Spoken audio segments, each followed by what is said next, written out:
Hello plant people, how are you guys doing today? If you're new around here, my name's Ashley and I'm a soil scientist. On this channel, I'd like to take that science and apply it to all things plants. And in today's video, we're talking about how to narrow down what to choose when it comes to deciding what needs to go into the garden and what maybe is more of a luxury plant. So I'm expecting a large influx of new gardeners this year, mostly due to the cost of just groceries in general and people trying to ease the burden of that cost on their family. And gardening is a great place to do this.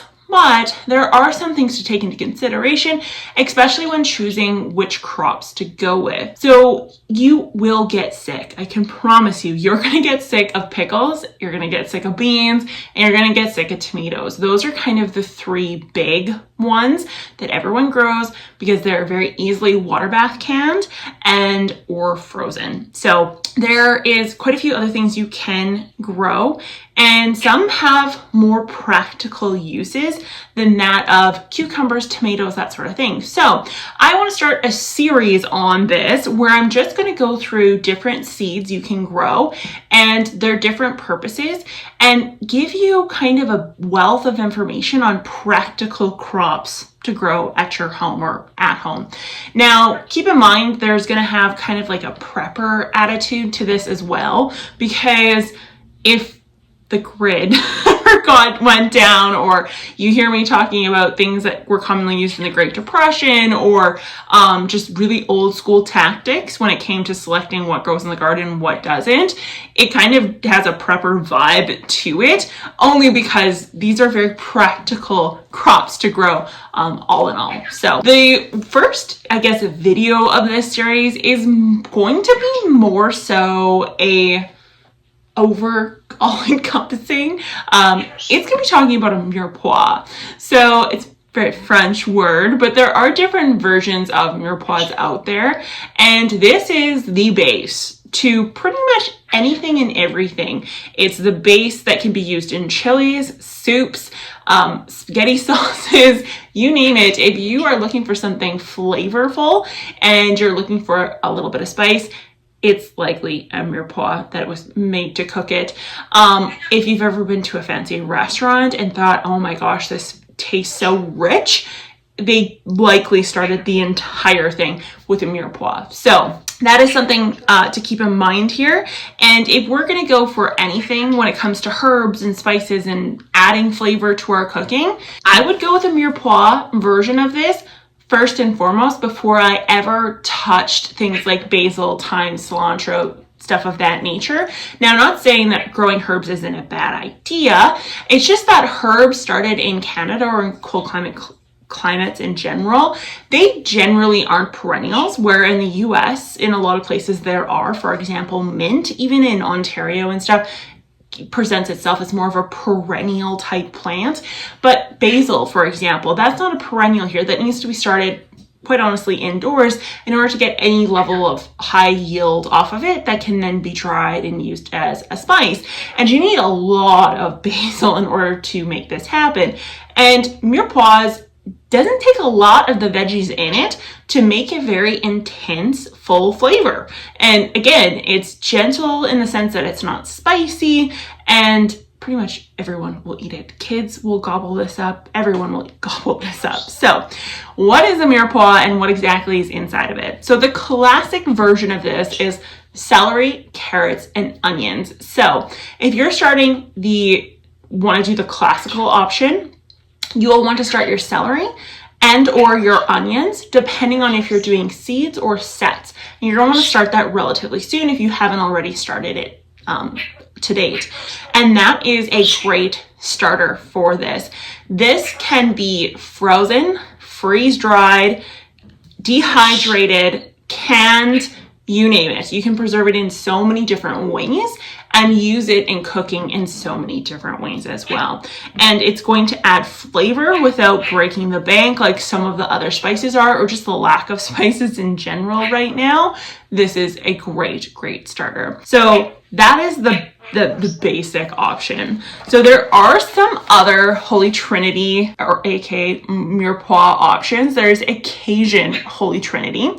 So you would be selecting onions, bell peppers, preferably green, and then celery. So if you were to go with a Cajun Holy Trinity option, you're gonna wanna start your bell peppers and your celery. Now, the other one is an Italian sofferito.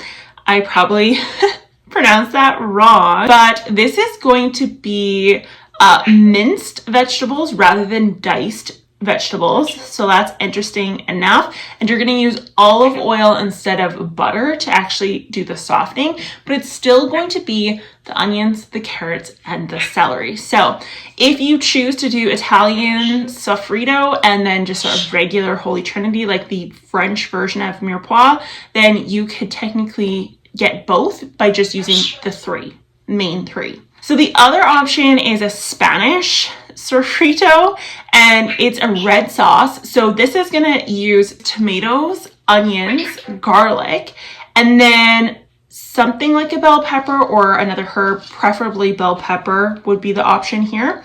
So again, a different set of combinations, but all things that are practically grown in Canada. So garlic, you can grow from bulbs, onions, the bell pepper, again, you can start it. So you can see how many different options you can use for this to make a wide range of different spices or sauces that are flavorful without, again, breaking the bank. So this is a practical garden set that you can grow.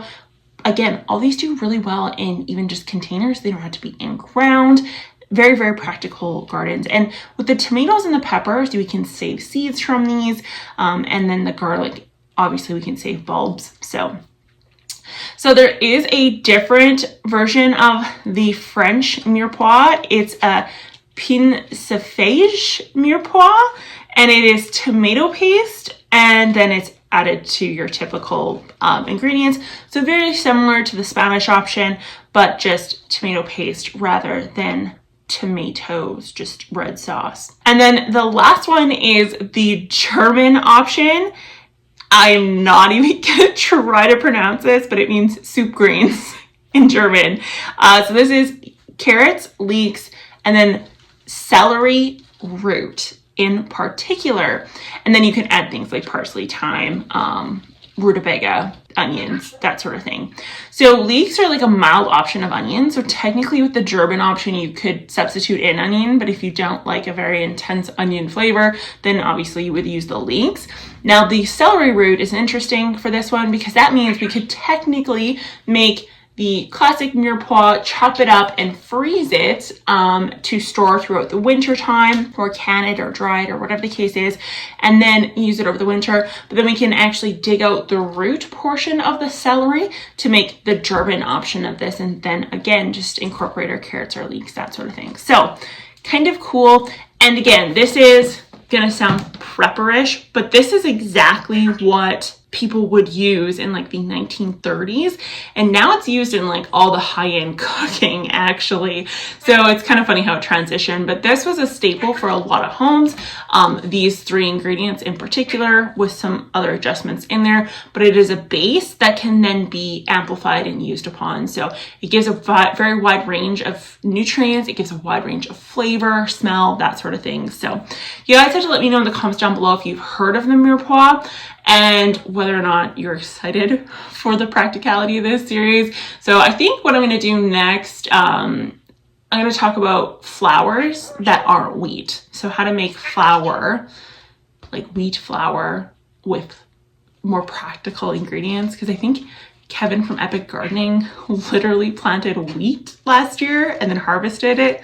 And I like looked at like the land mass he was using. And as someone who works with farmers/farms, I was like, that is going to give you like 2 loaves of bread. So I'm going to give you something more practical that a gardener can grow that will end up actually being flour, and that sort of thing. So I want to thank you guys so much for watching. If you enjoyed it, be sure to give it a thumbs up, hit that subscribe button, and again, comment down below what your favorite Mirepoix is and suggestions that you can give other people. Remember, we want to go for cheap and easy because we are going to have a large influx of beginner gardeners here. So nothing too intense or too complicated that can be grown in cold climates in particular. So I want to thank you guys for watching. I'll talk to you next time. Bye.